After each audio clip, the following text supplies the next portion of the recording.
지난주에 이어서 요한계시록에 나온 7가지 복에 대해서 함께 살펴보도록 하겠습니다. 말씀드렸듯이 7가지 복은 예수 믿는 자에게만 허락된 복이다라고 하는 겁니다. 하늘의 신령한 복입니다. 세상 사람들은 이 복을 맛볼 수가 없다라고 하는 것이죠. 우리 지난주에 3번째 복까지 우리가 살펴보았고, 오늘은 나머지 네 가지 복에 대해서 우리가 함께 보도록 하겠습니다. 우리가 읽었던 19장 9절 말씀 보시면 어린 양의 혼인잔치에 청함을 받은 자들이 복이 있다라고 말씀합니다. 이 19장 말씀은 예수님이 다시 오시는 재림을 말씀하고 있는데, 그 재림을 가리켜서 어린 양의 혼인잔치다라고 말씀하고 있습니다. 그 혼인잔치에 청함을 받은 자들, 그러니까 신부가 복이 있다라고 말씀하고 있는 거죠. 그 신부는 누구냐? 신부는 바로 예수님을 영접하고 예수님을 믿는 자들, 그러니까 하나님의 자녀가 된 자들, 그들이 바로 예수 그리스도의 신부가 된다라고 하는 거죠. 자, 그러니까 어린 양의 혼인잔치에 신부로 청함받은 자들이 복이 있다라고 말씀하고 있는 겁니다. 그래서 4번째 하늘의 신령한 복은요, 신부의 복이다라고 말할 수 있습니다. 자, 그렇다면 이 신부의 복이 대체 무엇이냐? 예수를 믿는 자들은 그리스도의 신부지만 아직까지는 결혼하지 않은 자들입니다. 아직 결혼하지 않고 약혼한 자들이다라고 말할 수 있는 거죠. 약혼한 신부에게 가장 큰 기쁨이 뭡니까? 약혼한 신부에게 가장 큰 복이 뭐예요? 결혼식 하는 거죠. 결혼식 하는 게 가장 큰 복입니다. 그래서 신랑을 맞이하는 결혼식을 기대하면서 기쁨을 가지고 기다리는 것이 약혼한 신부의 마음이고, 그 기다리는 것 자체가 복이다라고 말할 수 있는 거죠. 예를 들어서 우리가 여행 가는 것도 기쁘지만 그 여행을 준비하는 과정도 기쁘지 않습니까? 그 공항 가는 그 길이 기쁘다라고 하는 겁니다. 그것처럼 결혼을 준비하고 기다리면서 신랑을 사모하는 마음을 가지고 그 기다리는 마음, 결혼식만큼이나 큰 기쁨이고 감격이 있는 법이다라고 하는 것입니다. 자, 이렇게 결혼식을 기다리면서 신부가 준비해야 될 것이 있습니다. 8절의 말씀 보시면 깨끗한 세마포 옷을 준비해야 된다라고 하는 거죠. 이 깨끗한 세마포 옷을 입는다라고 하는 것은 정결한 삶, 성결한 삶을 의미합니다. 그래서 예수 그리스도의 신부로서 거룩하고 정결한 삶을 살아갈 때 거기에서 오는 기쁨과 또 즐거움과 또 풍성함, 그것이 바로 신부가 드리는 기쁨이고 복이다라고 하는 거죠. 여러분, 예수 믿는 자로서 거룩한 삶을 살고 또 정결한 삶을 사는 것, 이것이 복인 거를 여러분 믿습니까? 정결한 삶을 사는 게 복입니까? 우리가 지금 이 시간에 예배 드리는 것이 복인 줄 여러분 믿으십니까? 여기서 예배 드리지 않고 얼마든지 할 게 얼마나 많습니까? 여행 가도 되고 뭐 골프를 쳐도 되고 할 게 얼마나 많아요? 근데 여러분, 여기서 예배 드리고 정결한 삶을 살고 또 거룩하게 살아가는 것이 복이다라고 하는 거죠. 우리가 예수님을 안 믿고 죄를 지으면서 사는 것이 세상적인 눈으로 볼 때는 짜릿해 보이고 또 달콤한 것 같아 보여도 사실은 그거는 잠깐뿐이다라고 하는 거죠. 잠깐 그때뿐입니다. 죄의 끝은 좋을 수가 없습니다. 죄를 짓고 난 이후에 죄에서 오는 어떤 죄책감과 두려움과 허무함, 이런 것들은 이루 말할 수 없이 우리를 짓누른다라고 하는 거죠. 그리고 죄를 지으면 물론 죄는 하나님 앞에 용서를 구하면, 회개하면 용서함을 받습니다만, 용서함을 받아도 죄의 결과는 남는다라고 하는 거죠. 그 죄의 결과는 오롯이 내가 책임져야 될 부분이다라고 하는 겁니다. 하지만 정결한 삶, 깨끗한 삶을 살아보면요, 힘들고 어려운 것 같아도 거기에서 오는 잔잔한 기쁨, 그리고 단단함, 또 안정감, 풍성함이 있다라고 하는 것입니다. 이렇게 정결하고 거룩하고 깨끗한 삶에서 오는 기쁨과 풍성함, 이것이 바로 신부가 누리는 복입니다. 신부로서 누릴 수 있는 복이 되는 것이죠. 이거는 하나님의 백성에게만 주어진 복입니다. 믿지 않는 사람은 누릴 수 없는 복이 되는 것이죠. 또 한 가지, 정결하고 깨끗한 삶을 사는 삶 가운데 하늘의 복이 있는데 바로 성령님이 우리와 함께 하시는 복입니다. 거룩한 영이기 때문에 깨끗한 영에게만 함께 하시는 은혜가 있는 거죠. 하나님의 임재, 성령님의 동행하심, 임마누엘의 복이 있다라고 말할 수 있는 것이죠. 여러분, 안타까운 것은 많은 그리스도인들이 신부의 복을 누리지 못하고 살아가고 있습니다. 정확하게 얘기하면요, 복이 복인 줄을 모르고 사는 분들이 너무나 많아요. 예를 들어서 누가복음 15장 말씀 보시면요, 탕자의 비유가 나오지 않습니까? 둘째 아들이 아버지에게 받을 유산을 미리 땡겨받아 가지고 밖에 나가서 다 탕진을 하고 돌아옵니다. 그때 죽었던 아들이 돌아오니까 아버지가 어떻게 합니까? 송아지를 잡아가지고 잔치를 해요.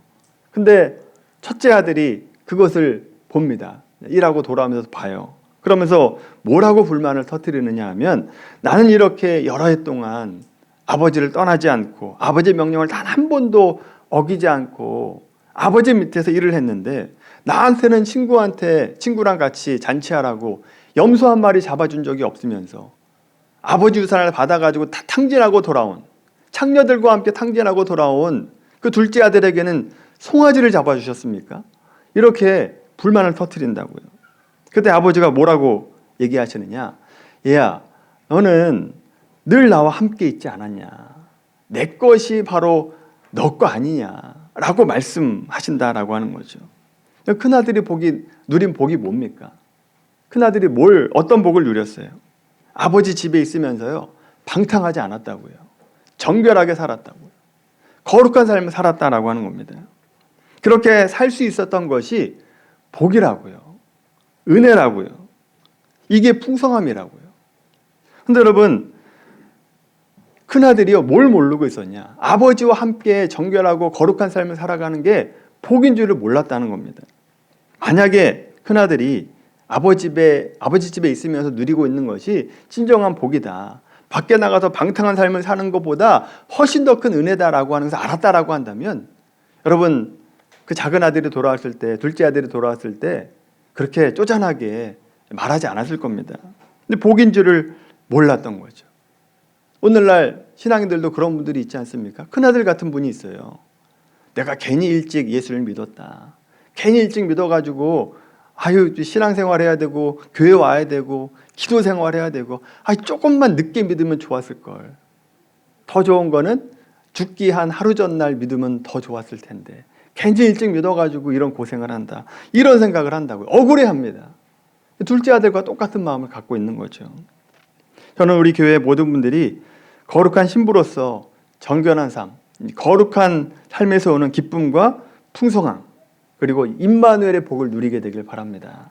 그래서 거룩한 신부로 살아가는 것이 진정한 복이구나, 진정한 풍성함이구나 라고 하는 것을 경험하며 살아가게 되길 바랍니다. 자, 이 다섯 번째 복을 살펴보겠습니다. 계시록 20장 6절 말씀입니다. 계시록 20장 6절 말씀 같이 읽겠습니다. 시작. 이 첫째 부활에 참여하는 자들은 복이 있고 거룩하도다.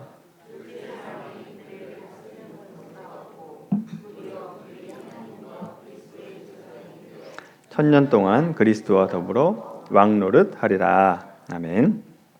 다섯 번째 하늘의 신령한 복이요, 첫째 부활에 참여한 자들의 복입니다. 그럼 이 첫째 부활이라고 하는 게 도대체 뭐냐? 요한계시록에는 첫째 사망이 있고 둘째 사망이 있고 첫째 부활이 있고 둘째 부활이 있습니다. 그 첫째 사망이 뭐냐? 우리 육신이 죽는 것을 첫째 사망이다라고 얘기합니다. 이 첫째 사망은요, 누구도 피할 수가 없어요. 모든 사람이 다 죽잖아요. 첫째 사망을 경험을 합니다. 왜냐하면 죄의 삭은 사망이기 때문에 모든 사람은 단 한 번은 죽게 되어 있다라고 하는 겁니다. 그럼 둘째 사망은 뭐냐?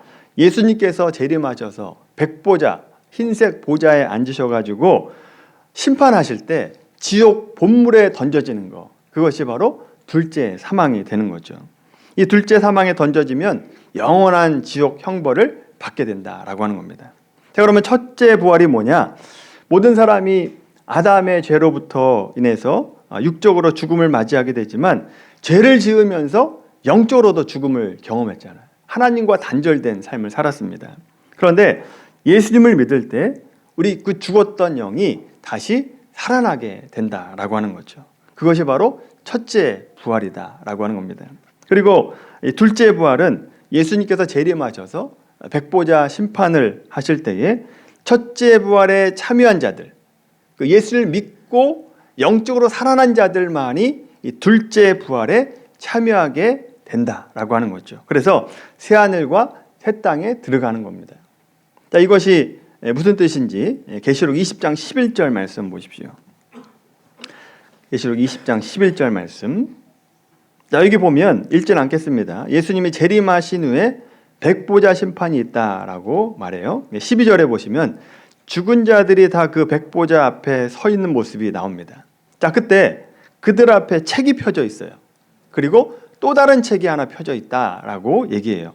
두 종류의 책이 있는데 하나의 책은요, 또 다른 책은 죽은 사람의 행위가 낱낱이 기록되어 있다라고 되어 있습니다. 그리고 그 행위에 따라서 심판을 받게 됩니다. 행위에 따라 심판을 받는 사람은 계시록 20장 15절 말씀처럼 불바다에 던져지게 된다라고 하는 거죠. 자, 그러면 생명책에 무엇이 기록되어 있는가? 13장 8절입니다. 계시록 13장 8절. 자, 앞으로 넘어와 보세요. 계시록 13장 8절 말씀입니다. 13장 8절 읽습니다. 시작. 죽임을 당한 어린 양의 생명책에 창세 이후로 이름이 기록되지 못하고 이 땅에 사는 자들은 다 그 짐승에게 경배하리라. 아멘. 자, 이 생명책에는 뭐가 기록되어 있느냐?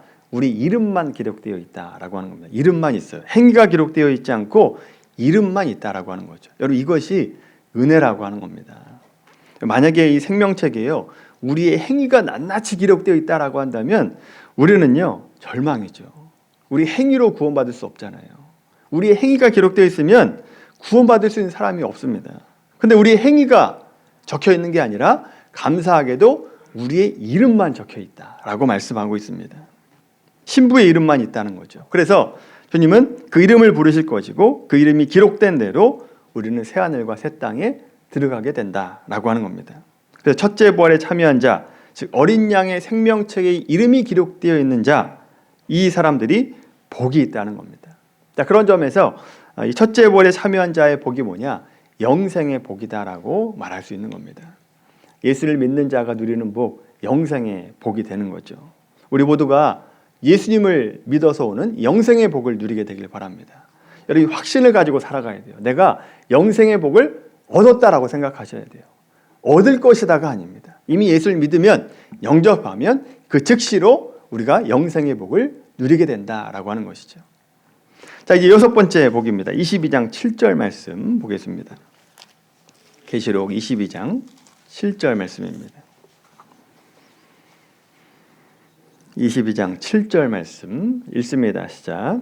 보라, 내가 속히 오리니 이 두루마리의 예언의 말씀을 지키는 자는 복이 있으리라 하더라. 아멘. 자, 여섯 번째 하늘에 실려간 복, 이 예언의 말씀을 지키는 자가 복이 있다라고 얘기합니다. 여러분, 여기서 말씀을 지킨다라고 하는 것을 우리가 흔히 뭐라고 생각해요? 말씀을 행한다라고 생각합니다. 말씀을 행하는 게 복이 있다라고 얘기하죠. 근데 여러분, 이 지킨다라고 한 단어를 원어로 보면요, 간직한다는 뜻입니다. 말씀을 간직한다, 말씀을 붙잡는다라고 한 뜻이에요. 그 말씀을 행하는 것이 우선이 아니라 말씀을 일단 마음에 지키고 있는, 가지고 있는 거, 붙잡고 있는 것이 복이다라고 얘기하는 거예요. 그렇게 말씀을 간직한 자가 복이 있다라고 하는 거죠. 이 똑같은 말씀이요, 계시록 1장 3절 우리가 보았던 말씀에 나와요. 똑같이 나옵니다. 1장 3절에 보시면 이 예언의 말씀을 읽는 자와 듣는 자들이 그 가운데 기록한 것을 지키는 자들이 복이 있다라고 얘기하잖아요. 여기 지키는 자, 행하는 게 아니에요. 말씀을 붙잡는 자, 말씀을 끝까지 가지고 있는 자가 복이 있다라고 말하고 있는 거죠. 자, 그렇다면 말씀을 지킨다, 말씀을 붙잡고 있다라고 하는 것이 구체적으로 무슨 뜻이냐? 누가복음 8장 말씀 한번 보겠습니다. 우리가 잘 알고 있는 말씀 가운데 하나입니다. 누가복음 8장 15절 말씀.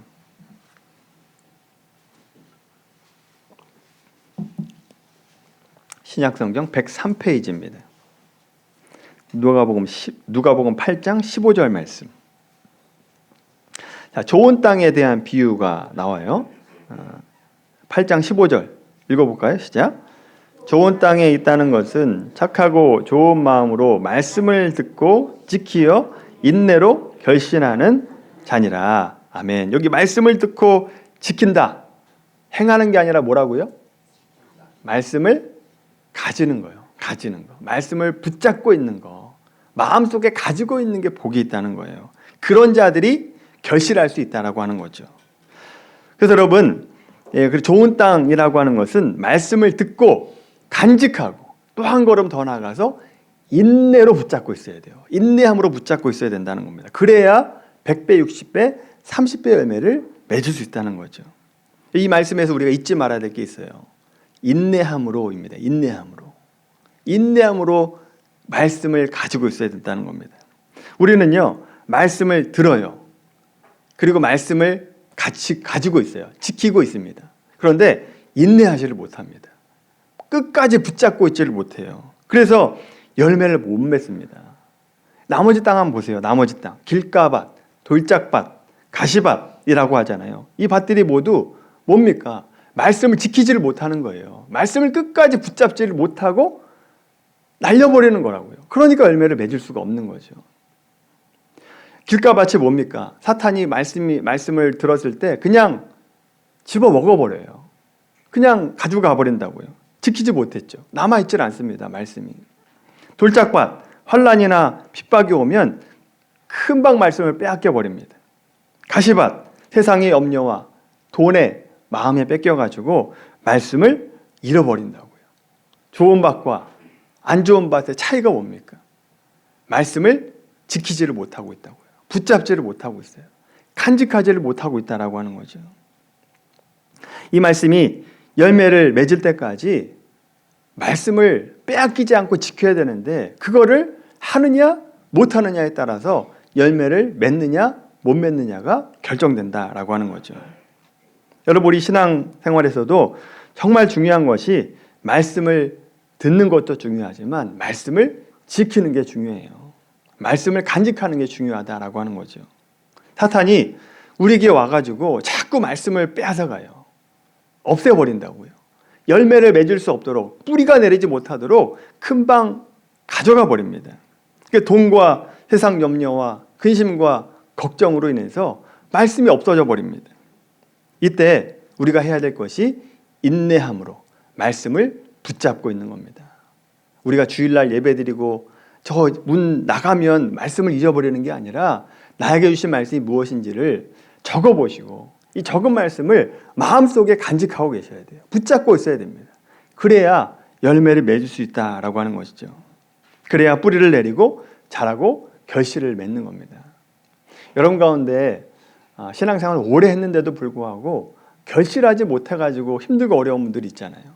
그런 분들은 말씀을 붙잡고 있어야 되겠다라고 여러분 결단하셔야 돼요. 내가 말씀을 듣고 끝나는 것이 아니라 내가 행하는 게 우선이 아닙니다. 행하는 게 우선이 아니라 내 말씀을 붙잡고 있는 게 우선이에요. 말씀을 붙잡고 있어야 행할 거 아닙니까? 여러분, 결실을 못하는 분들, 힘들고 어려우신 분들 있잖아요. 말씀을 붙잡고 있기로 내가 결단하겠다. 결단하심으로 인해서 열매를 맺게 되기를 바랍니다. 마지막 7째 복입니다. 22장 14절 말씀입니다. 계시록 22장 14절 말씀. 계시록 22장 14절 말씀 같이 읽습니다. 시작. 자기 두루마리를 빠는 자들은 복이 있나니 이는 그들이 생명나무에 나아가며 문들을 통하여 성에 들어갈 권세를 받으려 함이로다. 아멘. 자기 겉옷을 빠는 사람이 복이 있다라고 얘기합니다. 이 겉옷을 빤다라고 하는 것은 구원받은 자라도 예수님을 믿는 자로서 매일매일 매주 예수 그리스도의 보혈을 의지해서 계속해서 회개해야 되고 또 거룩한 삶을 살아가는 것을 얘기합니다. 그래서 그렇게 살아가는 자들이 복이 있다는 거죠. 그러니까 어떤 복을 누리느냐? 그 이유의 말씀 보십시오. 생명나무에 나아가며 문들을 통하여 성에 들어갈 권세를 받는다. 성에 들어갈 권세, 즉 하늘문을 열 권세를 얻는다라고 하는 겁니다. 그렇다면 하늘문을 열 권세를 누구에게 줬습니까? 교회에게 준 겁니다. 교회에게 준 복이에요. 마태복음 16장 한번 보겠습니다. 마태복음 16장 말씀. 마태복음 16장 17절 말씀.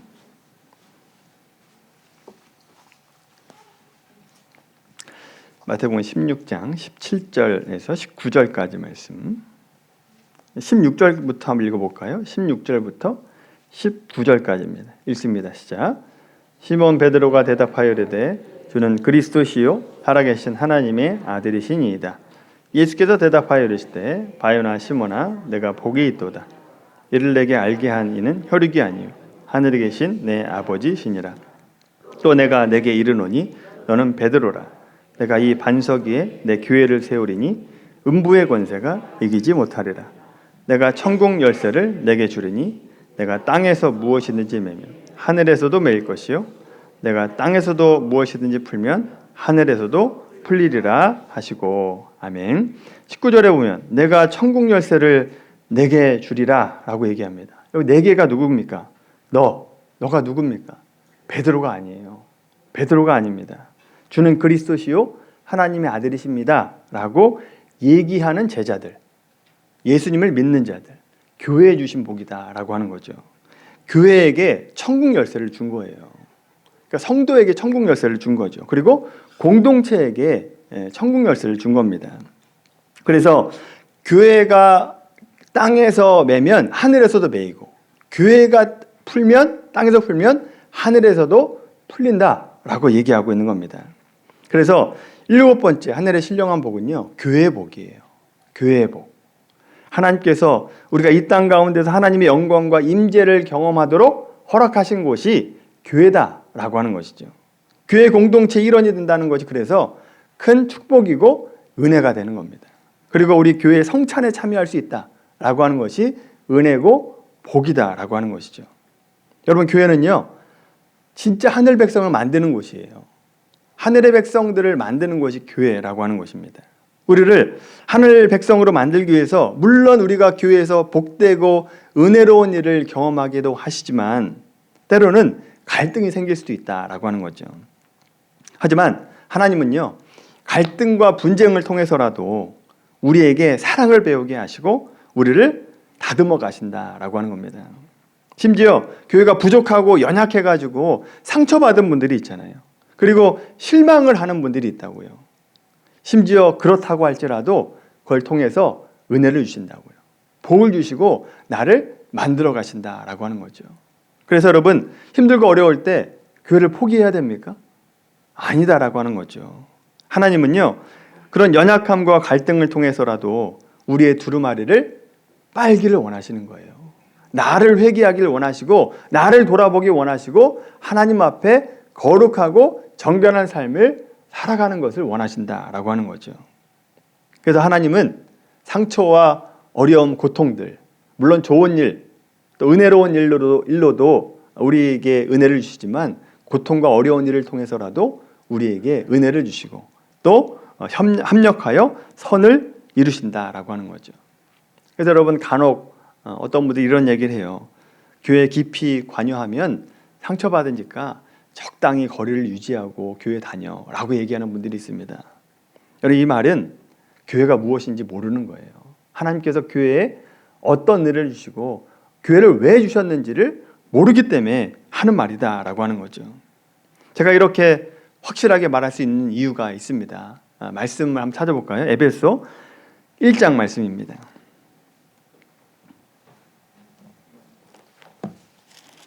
에베소 1장 22절 말씀.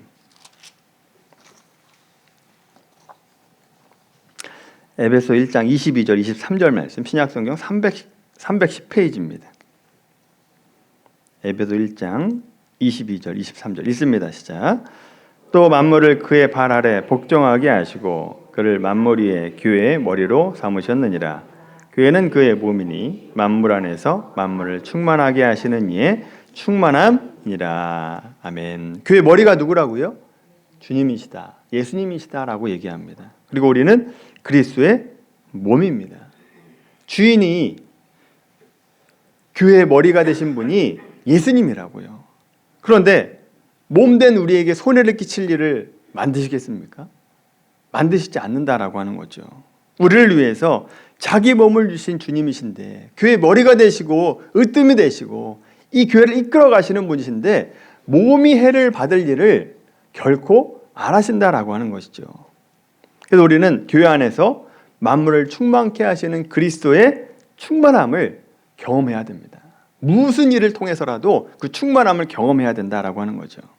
그래서 여러분, 우리 미랄교회 성도님들은 그냥 적당히 예배만 드리고 신앙생활하는 것을 넘어서 교회 공동체 안에 깊이 들어오시고 또 목장에 참여하셔서 하나님께서 교회를 통해서 주시고자 하는 은혜들, 그 복들을 누리게 되기를 바랍니다.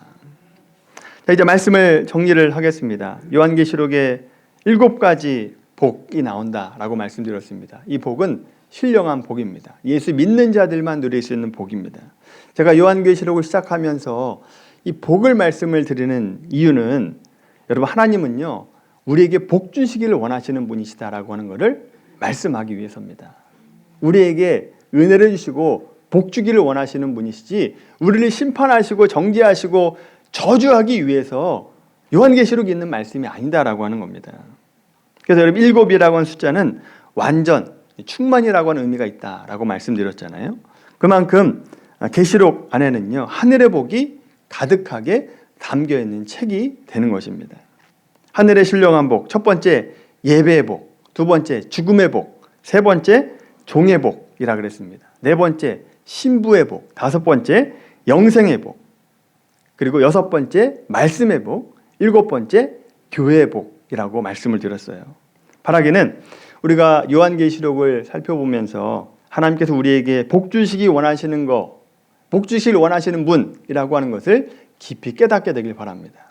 아울러 한 걸음 더 나아가서 요한계시록 말씀을 보면서 이 7가지 복, 하늘의 복이 열려가지고 이 7가지 복들이 저와 여러분에게, 우리 교회에게 충만하게 넘치게 되길 바랍니다. 그래서 우리 입술 가운데 감사가 넘치고 우리 영혼과 또 우리 가정과 또 우리 교회 가운데 하늘의 신령한 복이 넘치게 되기를 주님의 이름으로 간절히 축원합니다.